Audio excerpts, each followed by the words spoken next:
Time now for Back Pages. Tonight here on Sky Sports News, bringing you a first look at the sports stories in the morning's newspapers. Joining us are the Mirror's Cross and Martyn Ziegler from The Times. Hello, welcome to you both. Before we speak to you, let's quickly run through the back pages.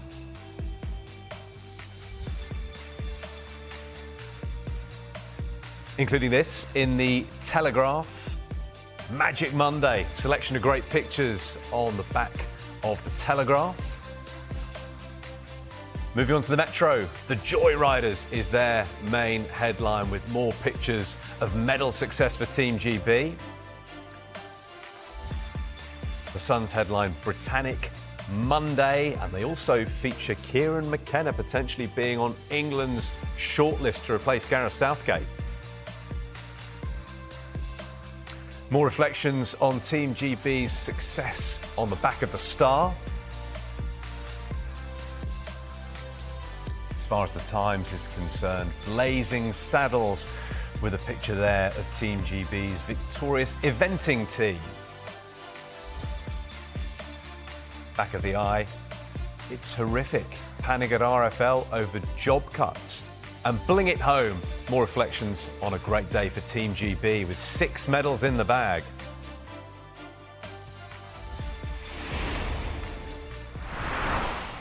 Let's get to our guests now, and we're going to start, gentlemen, with the back of the Sun. Britannic Monday is their headline. John, if we can start with you, just put into context for us what a good day this was for Team GB at the Olympics on day 3. A fantastic day, a really memorable day. Call it what you like, Britannic Monday, Magical Monday. I'm sure we can christen it in some way. But it's always this day, I think, that basically if it comes early in the Games, then it really kickstarts potentially, I think, a big medal rush and success with the team, because the longer the wait goes on for a gold medal, the more painful almost it becomes, really. I mean, I was listening actually to the eventing on the radio as that came through, and it was completely painless, really. They did it in such commanding fashion that by the end they were, across the line before they'd even completed it. And it was a fantastic way to start it. And then I just think, if we had the eventing going first, then Tom Pitcock really provided the drama, didn't he? I mean, honestly, if you haven't seen that final lap of him overtaking his closest rival, Victor Koretsky, it's really dramatic sport. It really is sensational. Bearing in mind, he also had a puncture very early on in the race. It was fantastic. But honestly, I think it's about that kick-starting, gaining that momentum. I loved the Olympics yesterday for different reasons. I love Andy Murray, and I thought his show was brilliant, but sort of almost lacked the medals, didn't it? And the medals arrived really today. And I just think, from there, it gives the team momentum. It gives the team belief, and you can really see kind of, hopefully you can dream of sort of Team GB moving up the medal table. That's what it's all about, really, from today, I think. Yeah, it was an incredible race, wasn't it, in the mountain biking? And on the back of the Star, they reflect on the success on day 3. As good as gold's is their headline. Martyn, if we could pick up with you on Tom Pitcock specifically. It was an amazing race, and particularly impressive that he went on to win, bearing in mind he had that puncture. Yeah, I mean, he was down in 9th place. It looked like it was all over for him, the reigning champion. But I mean, he has got some serious guts and determination, and incredible talent as well. And yeah, as John said, if anyone has not seen the highlights, just go watch it, because it is brilliant. The finale of the race, and it's just, they come very close to colliding, and he just squeezes through at the last moment. I mean, it is brilliant sport. Martyn, there were actually a few boos from the French crowd as well for Tom Pitcock. I mean, do you just sort of think that's a bit of passion from the crowd and you don't mind that, or is it a little harsh to get booed as you enjoy a great day of success? Yeah, he did reference it, didn't he, after the race? I think he probably was a bit disappointed about it, but I suppose Koretsky is French. He was the big hope for the locals, for the hosts, and maybe there was a little bit of they thought perhaps was there a bit of controversy where they almost collided. I don't think there was, and certainly the experts who have been talking about it, they think it was absolutely fine. You know, it was two riders both holding the line, and he just squeezed through. But you can see, perhaps, if you're watching and hoping for your local hero to come through and it gets pipped at the post, maybe there's going to be a bit of disgruntlement. Tom Pitcock also features on the back of the eye, as do the eventing side of things and their success, John. I mean, Great Britain are so strong in this discipline, aren't they, equestrianism? And I guess it must be very welcome from a British perspective to have these kind of headlines after what's been a really difficult few days and difficult headlines for Great Britain as far as that sport is concerned.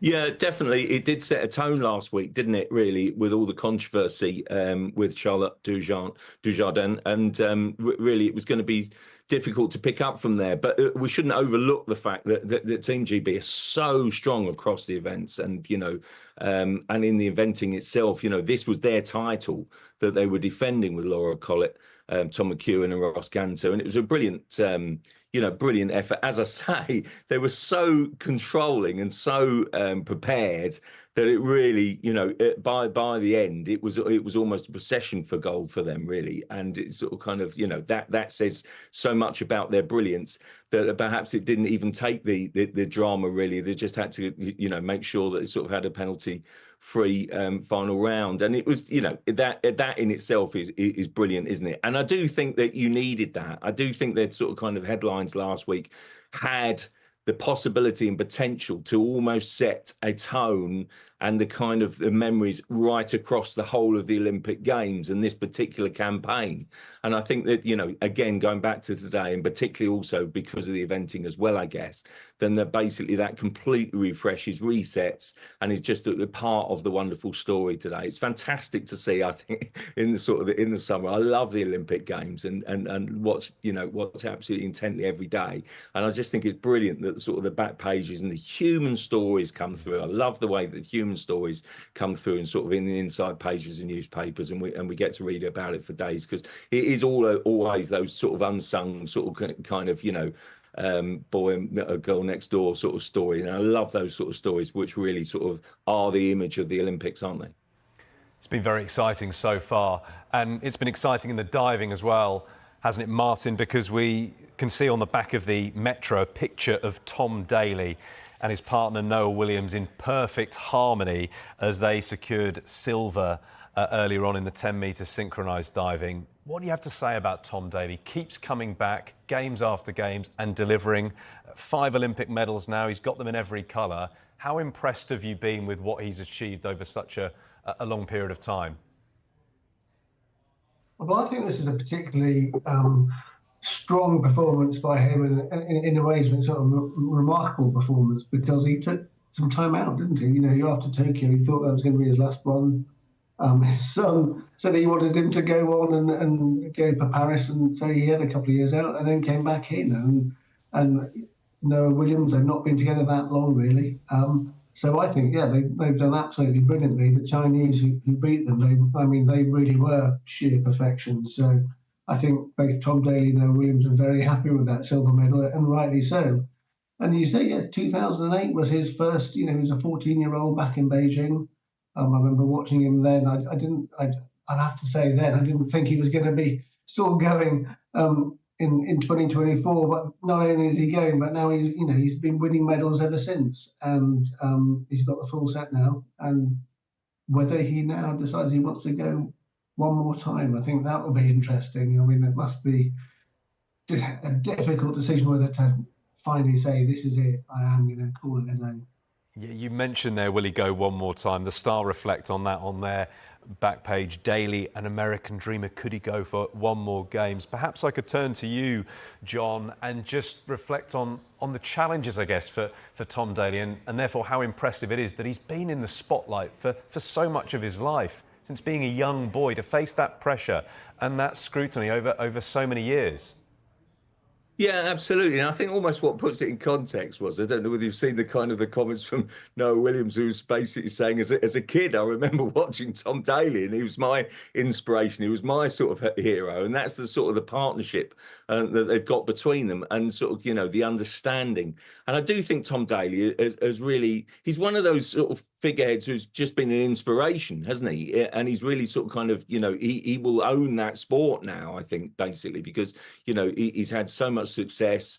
He's such a hero, and I do think he's been such an inspiration. People look up to him and love the stories. I mean, last time out it was the knitting, wasn't it? And this time it was kind of his two sons watching on, and sort of kind of the story about him sort of kind of, weighing it up whether he should go sort of even for this time for Paris. And I do think from the way he was talking, maybe it's the sort of kind of the giddiness of winning another medal, which was absolutely fantastic for him. And what a hero he's been for Team GB. But he did certainly leave the door open. And while he's in that shape, and he seems to be getting better and better with age and experience, and guiding sort of different partners, if you like, into the pool, he's absolutely fantastic inspiration for them. And so why not? I think if he's in the right shape and in the right form, then he's almost become, he's obviously the flag bearer, one of the flag bearers this time. Is just such a key part of that team, such an inspiration. He's an absolute national treasure. And could he be tempted to come back for one more games? He says on the back of the Star that I live in LA, so it could be a chance to have another home games. We will wait and see with interest. But in terms of the wider impact of the day's success, Martyn, if we turn to the Telegraph, what do you think? I mean, do you really think this could kickstart Team GB's? You get a few medals on the board, it builds confidence, it builds momentum? For sure. I mean, there's an interesting medal tracker chart I was looking at earlier today, which actually puts Team GB slightly ahead of where they were in Tokyo.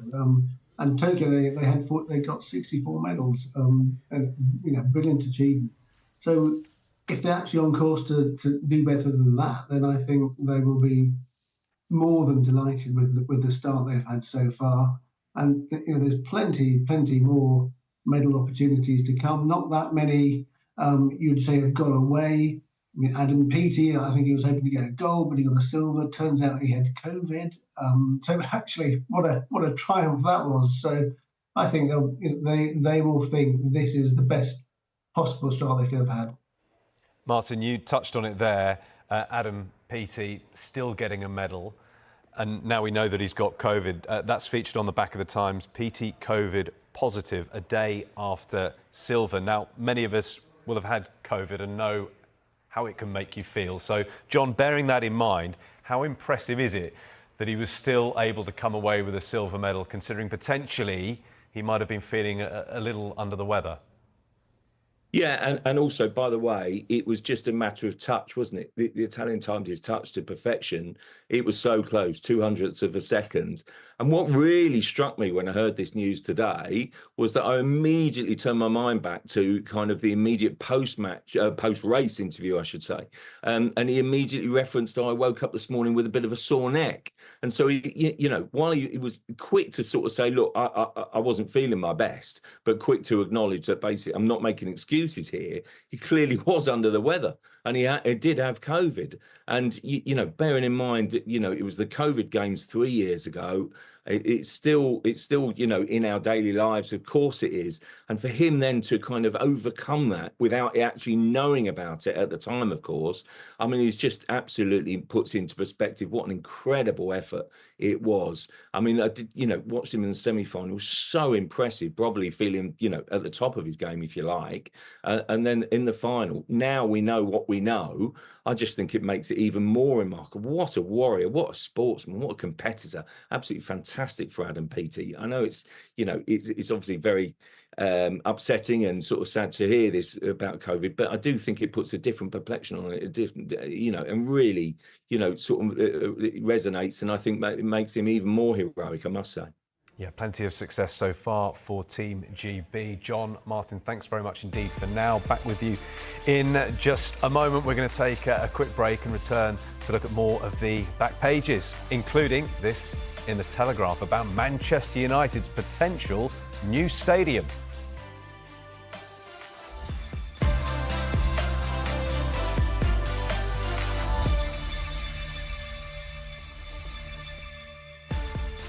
back pages tonight, and it's welcome back to the Mirror's John Cross and Martyn Ziegler from the Times. Martyn, going to turn to you and focus on the Telegraph as they have a headline on Manchester United. United think big with new stadium plan over this potential story of United looking to go for a new stadium completely, potentially costing around £2 billion rather than redevelop Old Trafford. Are you surprised that they would potentially go down that route, or do you think it's expected? I think it makes a lot of sense. It makes more sense in a way to build a completely new stadium, I think. If you look at what the experience of clubs that have redeveloped stadiums, I think it's more difficult, and in terms of the earning power of the stadium, if they do want to make it 100,000 as this says, then I think you almost have to do it with a completely brand new. And what that also allows you is, you have much more space for brilliant hospitality suites, those sort of money-making opportunities. I mean, if you look at what Tottenham Hotspur have done, I think that's probably the model for all British football clubs, really, because they didn't just try and rebuild White Hart Lane. They realised what they needed to do was build this brilliant facility right next to it. So I think that's the way they're looking, and it's a lot of money, isn't it? £2 billion, but the key is whether you can get that money back in enough time, and I'm sure that's the sort of numbers they're crunching. This story also features on the back of the Star, the headline, New Trafford, 100,000-seater stadium. John, when it comes to the finances on this, potentially £2 billion for a new stadium, would that be straightforward for United to finance or complicated? Oh, I think it would be complicated, wouldn't it? But I think it's probably part of the reason why the Glazers have looked for investment, really. That was always going to be part of the process. What is interesting is that, Martyn then sort of makes the point about Tottenham's ground, which is absolutely sensational, really state of the art. But it was £1 billion stadium. And now all of a sudden, not too much further down the road, we're talking about £2 billion. So it's doubled the price. I mean, we expected it to go up by some significant amount, but, we're not just talking about being in London, but we're sort of in Manchester. So you might expect it to be slightly cheaper, but no, it's doubled in price already. I also thought that some of the detail in the story was quite interesting, in that basically the preferred option is definitely to rebuild on the existing site. And the other option would be almost to be slightly cheaper. So you could kind of redevelop the current stadium, but at times you would see a drop from 70,000 down to 40,000. Well, if you did that and sort of kind of almost close stands as you go, that would put a massive dent in revenue. So even though it would be a bigger outlay in the sort of kind of short term and long term, I do think the obvious answer would be to rebuild. I mean, it'll be interesting. It's interesting to see the kind of the pictures and sort of the pilots there. United have just played Arsenal, haven't they, in state of the art facility in Los Angeles. You couldn't help but be inspired. And I do think United, I'm sure, if they want to be the biggest club in the world again, as they often refer to, then they'll have to go dream big and go for kind of the biggest option of all, which is to completely rebuild. Let's stay with football and go to the Sun on the left-hand side of their back page. That story there, it's gone a little bit quiet in recent days, hasn't it, on England's search for a replacement for Gareth Southgate. But the Sun reporting Kieran McKenna is on England's shortlist. What do you make of that, Martyn? Surprised, really. Obviously he's a very sort of good up-and-coming young manager, done a brilliant job with Ipswich Town, been linked with a couple of other bigger clubs, certainly Brighton, Chelsea. So I think it would be a very unusual step for the FA to take. They probably won't look at everybody, and he has got some credentials, but I think it would be remarkable and surprising if it actually ended up with him, to be honest. Yeah, he's had quite a rise to prominence, hasn't he, in the last year or two, Kieran McKenna. John, in terms of the wider search for England's new manager to replace Gareth Southgate, do you think perhaps going for an interim head coach to buy maybe England more time to decide exactly which direction they want to go in is the most likely outcome? Yeah, I think Lee Carsley will be in charge of England's next game, which is against the Republic of Ireland in Dublin on September 7th. It's really not far away. So I do actually think it will be Lee Carsley. I think that Lee Carsley, they've decided on him as the interim option, frankly. And he's done ever so well with the under-21s. He's almost the Gareth Southgate option, isn't he? So basically, if he does do well in the Nations League, and then sort of kind of proves himself, you wonder whether he might get it in a little bit longer term. I do think they will have to go through the various options. I'm sure they'll look at all of the candidates. I do actually think they'll probably end up looking at, they've got to look at Kieran McKenna. I think where McKenna would be a massive departure for the FA, because they did go through this rather bizarre process of advertising it on the website, didn't they? And the second kind of qualification was to be competing at the top level in the Premier League or other international leagues. Well, he hasn't done that yet. So I guess you could argue nor has Lee Carsley, but I think the one thing is that Lee Carsley has done as kind of championed and come through the age groups. So I think it'll be Lee Carsley in the short term, and I think they'll take a little bit of time and see whether Carsley works, and then perhaps look at a sort of kind of, can you get Eddie Howe out of Newcastle, or Graham Potter is available. So I do think there'll be options. I think they would prefer a homegrown option as well. Martyn, let's briefly touch on some transfer news. Riccardo Calafiori confirming his move to Arsenal. How significant a signing is that for them?